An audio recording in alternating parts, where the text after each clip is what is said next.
Speaker Nancy Pelosi made headlines this morning after she announced the impeachment managers. Congressman Adam Schiff will be leading the pack. On today's show, Democratic candidates wrapped up the debate, but the talk Wednesday morning was about that exchange between Bernie and Warren after the debate. New evidence shows former ambassador to Ukraine might have been surveilled, and Apple turns down a DOJ request that might interest all of us. I'm Jamal Simmons. Here's why you should care.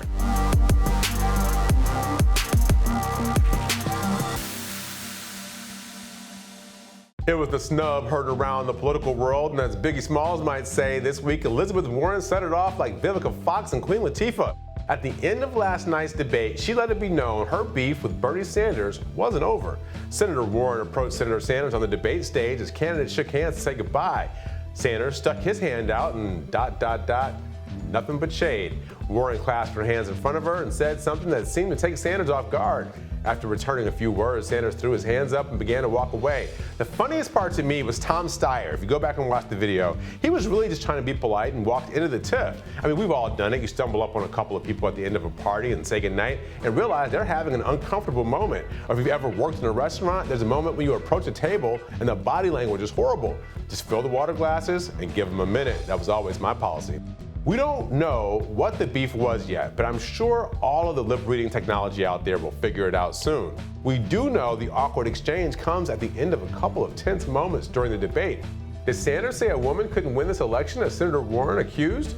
Sanders said he beat a Republican. Warren said, not in the last 30 years. They do indeed have beef.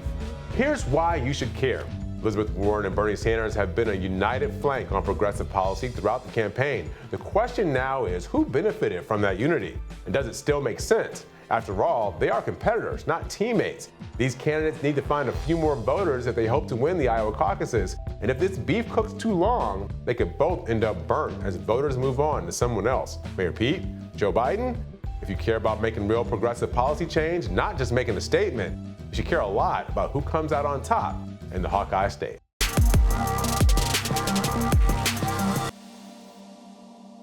The House Democrats rolled out new evidence in their impeachment inquiry that shows former ambassador to Ukraine Marie Yovanovitch was tailed.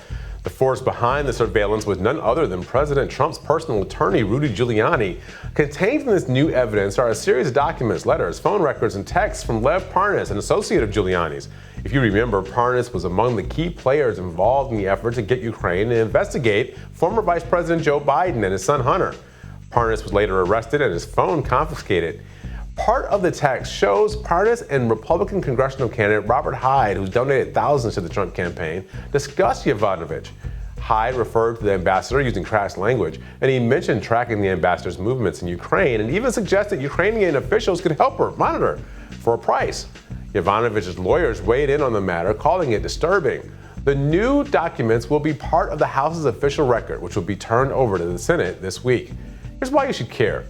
If, in fact, Trump associates were working to strong-arm a foreign country to participate in their plan, this shows the lengths to which they were willing to go, notwithstanding legal implications. Former ambassadors weighed in, pointing out that it's not unusual for Americans to be monitored abroad, but it's normally not from another American citizen, and certainly not at the direction of the president's attorney.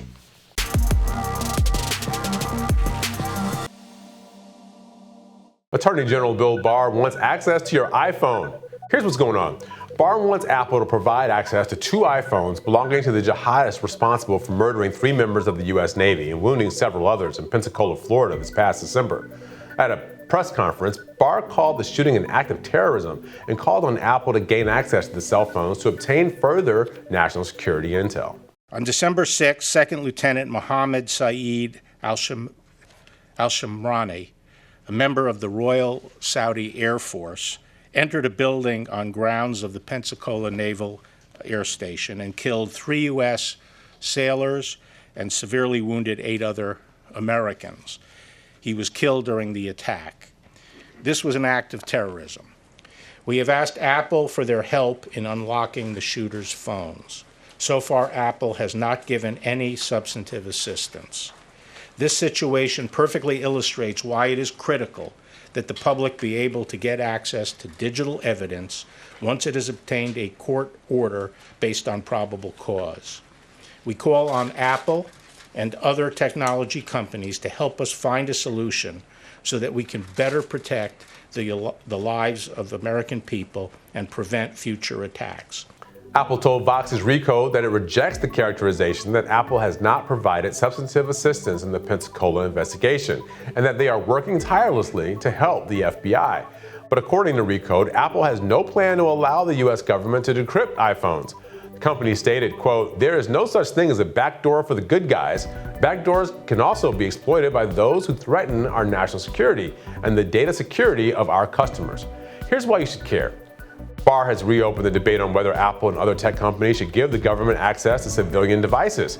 Is it constitutional? Will it allow the government to have access to anyone's iPhone at any time? We have cross currents here. On one, we've got the legitimate reasons for the government to have access to your communications if you're suspected of a crime. On the other hand, these devices aren't like the phones of old where the government just listened in to your calls. These devices have some of our most intimate information. The government or a hacker can figure out your health status, your thoughts, what books you read, or your sexual history. Maybe in this case, big tech is one of the good guys." Thanks for watching Hill TV on YouTube. Be sure to click subscribe and hit the bell so you know when we post new videos. And head to thehill.com for all the latest political news.